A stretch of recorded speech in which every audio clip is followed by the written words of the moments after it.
Hello everyone, welcome back to my YouTube channel. How's you all, I hope you are doing great. So आज के video में हम discuss करेंगे BSc nursing entrance exam के nursing aptitude के question.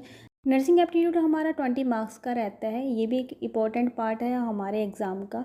और already मैंने बहुत सारी वीडियोस अपलोड कर दी हुई हैं related to MCQs of entrance exam. So आप उनको देख लेना, प्लेलिस्ट में आप चेकआउट कर सकते हैं। वहाँ पे आपको केमिस्ट्री, फिजिक्स, बायोलॉजी, इंग्लिश की सारी वीडियोस मिल जाएंगी। This is my second video on nursing aptitude. ठीक है, तो ऑलरेडी एक वीडियो अपलोडेड है रिलेटेड टू नर्सिंग एप्टीट्यूड। आप प्ले लिस्ट में जाके चेकआउट कर सकते हैं जितनी भी वीडियोस मैंने डाली हैं। अगर आपको वीडियो थोड़ी सी भी अच्छी लगती हैं, हेल्पफुल लगती हैं, तो वीडियो को लाइक, शेयर, कमेंट जरूर कीजिएगा। अगर चैनल पे नए आए हैं तो चैनल को भी सब्सक्राइब कीजिएगा। एंड वन थिंग मोर, अगर आपको कोई भी क्वेरी है related to video, related to topic, तो आप मेरे को इंस्टाग्राम पे डीएम कर सकते हैं। वहाँ पे प्रॉपर आपको गाइड कर सकती हूँ, आपसे कन्वर्सेशन कर सकती हूँ। सो let's get started with the today's video. First question is here, what is the primary goal of nursing education in India? Primary goal क्या है नर्सिंग का? यहाँ पे बात हो रही है प्राइमरी गोल की। ठीक है, सो प्राइमरी गोल क्या है नर्सिंग एजुकेशन का in India?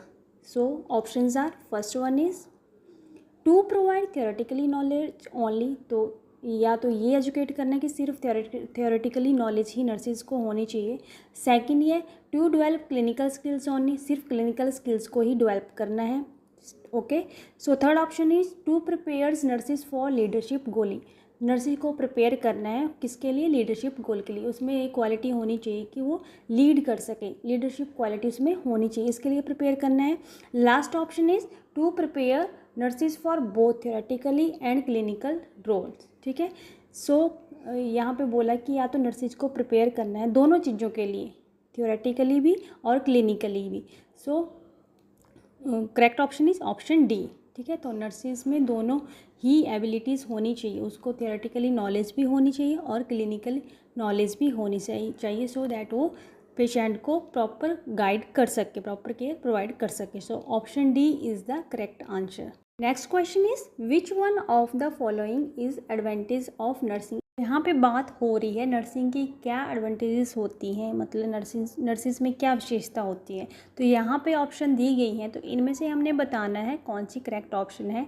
So options are, first one is helping others achieving wellness. First आ गया हमारा दूसरों की हेल्प करना। ठीक है, नेक्स्ट आ गया कॉन्टिन्यूअल अपॉर्चुनिटीज़ एजुकेशन, जो अगर उसको अपॉर्चुनिटीज़ मिलती है लर्न करने की, सीखने की, तो अपनी स्टडी को मतलब कंटिन्यू कर सकती है। ठीक है, so next one is travel possibilities. Travel possibilities का मतलब है एम्बुलेंस। एम्बुलेंस में आपने देखा होगा नर्सेज होती हैं, तो उनको उसके बारे में भी सारी नॉलेज होनी चाहिए, है ना। तो यहाँ पे करेक्ट ऑप्शन है हमारी ऑप्शन डी। ठीक है, नर्सिंग में ये सारी विशेषताएं होनी चाहिए, एक नर्स में ये सारे गुण होने चाहिए। ठीक है, so correct option is option D. Come to the next question, question number third. Madras state form the first registration council to provide basic standard in education and training. Madras में फर्स्ट रजिस्ट्रेशन काउंसिल कब provide करी गई थी basic standard के लिए in education and training? So options are 1926, 1949, 1930, 1945. So correct option is 1926, option A. Next one is fill in the blanks. Provide direct patient care to a single patient or group of patients. तो इनमें से कौन है जो patient को direct care देता है, मतलब पेशेंट का सारा कुछ देखता है, चाहे उसका डायग्नोज है, चाहे उसकी ट्रीटमेंट है? तो options are staff nurses, ward sister, both A and B and none of these. So correct option is option A, staff nurse. Staff nurse जो होती है वो पेशेंट की हर चीज़ की देख रेख करती है। पेशेंट का डायग्नोज क्या है, पेशेंट को कब मेडिसिन देनी है, पेशेंट को क्या प्रॉब्लम है और पेशेंट को कौन सी केयर प्रोवाइड करनी है, तो ये सारी चीज़ें एक स्टाफ नर्स देखती है। ठीक है, यहाँ पे कुछ स्टूडेंट क्या करेंगे, ऑप्शन सी को टिक कर देंगे, बोथ ए एंड बी, मतलब staff nurses as well as ward nurses, which is totally wrong. Ward sister कभी भी पेशेंट के डायरेक्ट कांटेक्ट में नहीं होती। जो डायरेक्ट कांटेक्ट में होती है, जो पेशेंट का हर चीज़ देखती है, वो स्टाफ नर्स होती है। वार्ड सिस्टर असाइन करती है नर्सेज को, but staff nurses direct contact में होती है पेशेंट की। सो correct option is option A. Next one is fill in the blanks. Provide services primarily focused on reproductive child health, health awareness and hygiene. तो इन option में से कौन सी एक option है जो सर्विस प्रोवाइड करती है, जिसका फोकस होता है किसके ऊपर, रिप्रोडक्टिव चाइल्ड हेल्थ के ऊपर, हेल्थ अवेयरनेस के ऊपर एंड हाइजीन के ऊपर। So first option is primary health nurse, community health nurse also known as CHN। Confuse नहीं होना है, कम्युनिटी हेल्थ नर्स को CHN भी बोला जाता है। ऑप्शन ऐसे भी आ सकती है आपको। Next one is nursing superintendent and deputy superintendent. So correct option is option B, community health nurse. देखिए, कम्युनिटी का मतलब होता है लोगों के बीच जाना, कम्युनिटी में जाके सर्विसेज प्रोवाइड करना। तो कम्युनिटी हेल्थ नर्सिस का जो मेन फोकस रहता है वो रहता है रिप्रोडक्टिव चाइल्ड हेल्थ को मेंटेन करना, प्रमोट करना, हेल्थ से रिलेटेड जितनी भी एजुकेशन है, जितनी भी चीज़ें हैं उसके रिगार्डिंग लोगों को अवेयर करना। ठीक है, सो आगे हमारा health awareness and hygiene maintain करना। तो ये सारा जो रोल है किसका है, कम्युनिटी हेल्थ नर्स का। So correct option is option B. Next question is what do you call the doctor who deals with teeth and gums. ठीक है, टीथ और गम्स के जो डील करता है वो उस डॉक्टर को क्या कहा जाता है, वो कौन सा डॉक्टर होता है। So options are, I think ये सबको ही पता होगा, physician, periodontist, oncologist, orthodontist. So correct option is option B. So एक डेंटिस्ट ही होता है जो टीथ और गम्स से डील करता है पेशेंट के। Come to the next question, what is the primary role of nurse. देखिए यहाँ पे फोकस किया गया है प्राइमरी रोल, एक नर्स का प्राइमरी रोल क्या है। Option are, first one is to diagnose disease. Nurse क्या करती है, डिजीज़ को डायग्नोज करती है। टू प्रिस्क्राइब मेडिकेशन प्रिस्क्राइब करती है। To provide care and support to patient को केयर प्रोवाइड करती है, सपोर्ट करती है। And last one is to perform surgery, या तो सर्जरी परफॉर्म करती है। तो देखिए, ना ही एक नर्स डायग्नोज कर सकती है डिजीज़ को, वो एक फिजिशियन करता है, एक डॉक्टर करता है। ठीक है, डायग्नोज करना डॉक्टर का काम है। टू प्रिस्क्राइब मेडिकेशन भी अपनी तरफ से नहीं दे सकती जब तक डॉक्टर प्रिस्क्राइब ना करे।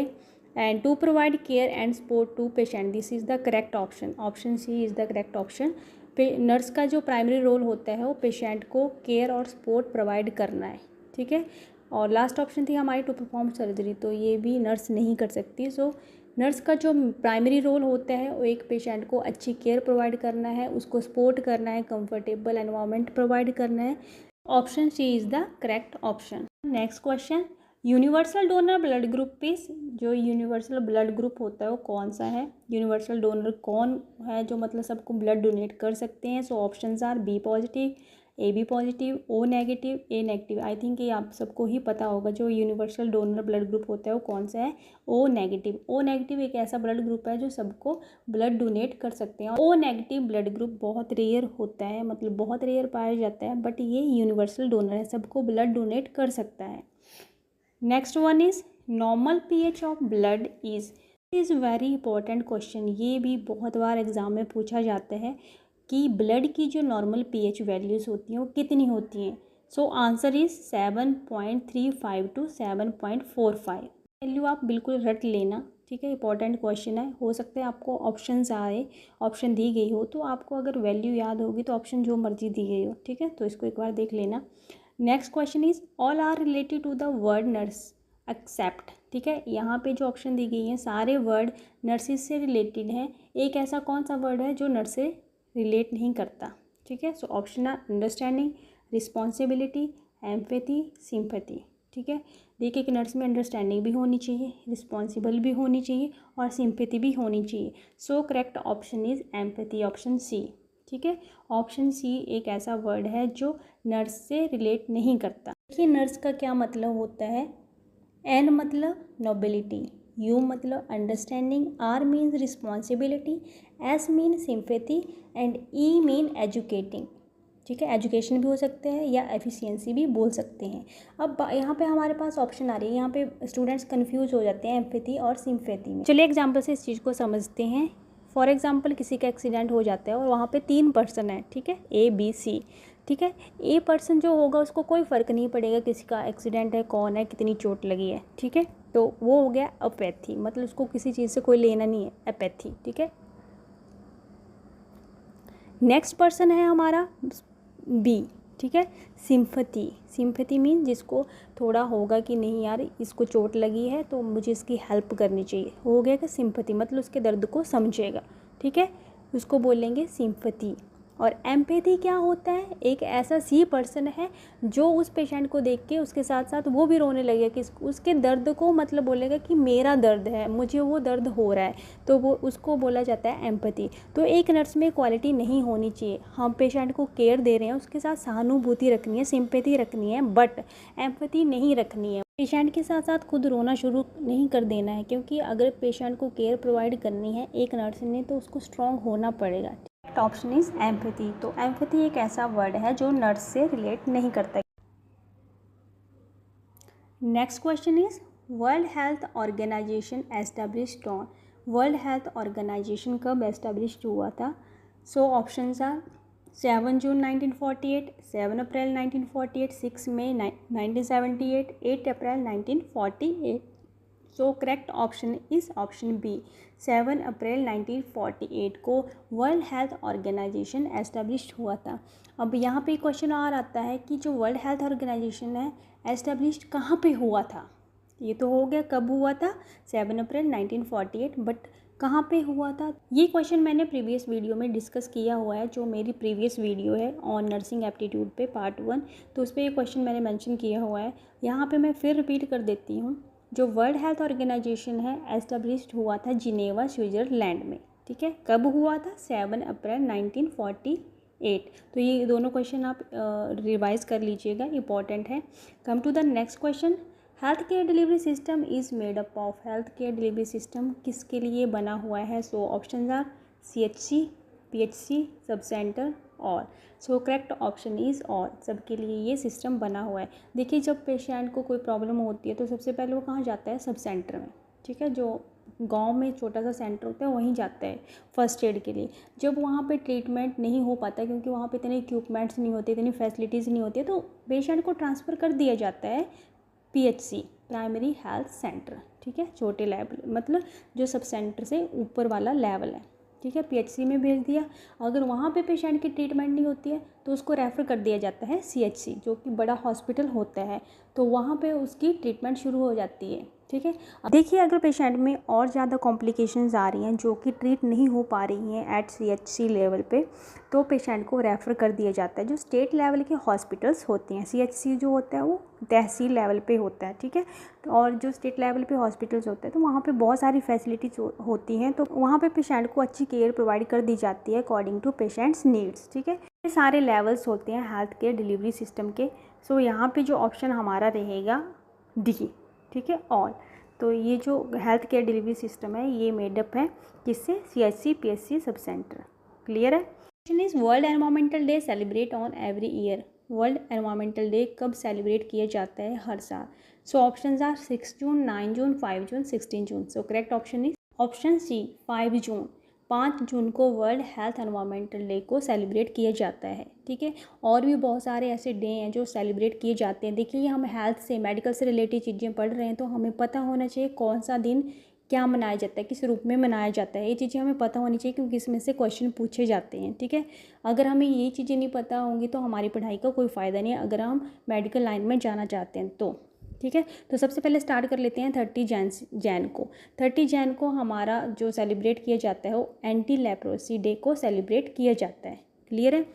फिर आ जाओ आप सेकंड वेडनेसडे ऑफ मार्च। मार्च का जो दूसरा बुधवार होता है, वेडनेसडे होता है, उस दिन कौन सा डे सेलिब्रेट करते हैं हम? No smoking day. ठीक है, नेक्स्ट आता है हमारा 8 मार्च। 8 मार्च को हमारा जो सेलिब्रेट करते हैं वो सबको ही पता होगा I think. So women's day हम सेलिब्रेट करते हैं, इंटरनेशनल वुमेंस डे हम सेलिब्रेट करते हैं 8 मार्च को। नेक्स्ट आ गया 15 मार्च। 15 मार्च को हम सेलिब्रेट करते हैं वर्ल्ड डिसेबल डे। हैंडीकैप्ड लोग होते हैं, पीपल्स होते हैं, उनके लिए इस दिन को सेलिब्रेट किया जाता है। नेक्स्ट आता है 24 मार्च। 24 मार्च को हम वर्ल्ड TB डे के रूप में सेलिब्रेट करते हैं। ठीक है, ट्यूबरक्लोसिस डे मनाया जाता है 24 मार्च को।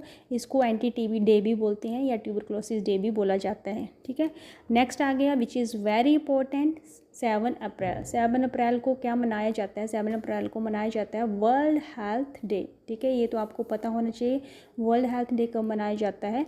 7 अप्रैल। नेक्स्ट आता है 31 मई। 31 मई को मनाया जाता है नो टोबैको डे। क्लियर है? नेक्स्ट आता है 5 जून। 5 जून को हम सेलिब्रेट करते हैं वर्ल्ड एनवायरमेंटल डे। नेक्स्ट आता है हमारा 1 जुलाई। 1 जुलाई को जो हम सेलिब्रेट करते हैं वो करते हैं डॉक्टर डे। डॉक्टर डे को सेलिब्रेट किया जाता है 1 जुलाई। आगे आता है हमारा 11 जुलाई। 11 जुलाई को हम सेलिब्रेट करते हैं वर्ल्ड पॉपुलेशन डे। नेक्स्ट आता है हमारा जो वर्ल्ड पॉपुलेशन डे है 11 जुलाई को सेलिब्रेट किया जाता है। नेक्स्ट आता है हमारा 10 अक्टूबर। 10 अक्टूबर को मनाया जाता है वर्ल्ड मेंटल हेल्थ डे। ठीक है, वर्ल्ड मेंटल हेल्थ डे को सेलिब्रेट किया जाता है 10 अक्टूबर। नेक्स्ट आता है 1 दिसंबर। 1 दिसंबर आई थिंक ये भी सबको पता होगा क्या सेलिब्रेट किया जाता है, वर्ल्ड एड्स डे। ठीक है, एड्स डे को सेलिब्रेट किया जाता है 1 दिसंबर। ये कुछ क्वेश्चन थे, इनको आप रिवाइज कर लीजिएगा और इनको रट लेना। ठीक है, इनमें से कोई ना कोई क्वेश्चन आपको पूछा जाएगा और आपको पता भी होना चाहिए। Next question is world mental health day कब सेलिब्रेट होता है। देखिए अभी हमने सारे डे डिस्कस करे कि कौन सी चीज़ कब सेलिब्रेट होती है। ठीक है, तो 10 अक्टूबर को वर्ल्ड मेंटल हेल्थ डे को सेलिब्रेट किया जाता है। Option A is the correct answer. Come to the next question, duration and semester in BSc nursing program. ये क्वेश्चन भी आपसे पूछा जा सकता है। जो बीएससी नर्सिंग है कितने साल की होती है और इसमें कितने सेमेस्टर्स होते हैं। So options are 3 years 5 semester, 4 years 7 semester, 4 years 8 semester and 4 years 6 semester. So correct option is 4 years 8 semester. ठीक है, option C is the correct answer. Next question is headquarter of Indian nursing council is situated at Mumbai, new Delhi, Bangalore, Kolkata. So correct option is new Delhi, option B. Next is hardest part of human body. Human body का सबसे hard part कौन सा है, dentine, enamel, bone, muscles. So correct option is B. Enamel is the hard part of human body. Next one is deficiency of RBC और hemoglobin also known as. ठीक है, जब RBC या हीमोग्लोबिन की कमी हो जाती है तो क्या कहा जाता है, ऑब्वियस सी बात है अनीमिया, आपको पता ही होगा। तो यहाँ पे कुछ ऑप्शन दी गई है, तो option D is the correct answer, anaemia. Lack of oxygen in the blood stream is called. जब ब्लड में ऑक्सीजन की कमी हो जाती है तो उसे क्या बोला जाता है। Options are hypoxemia, anoxemia, cyanosis and hypoxia. So correct option is option A, hypoxaemia.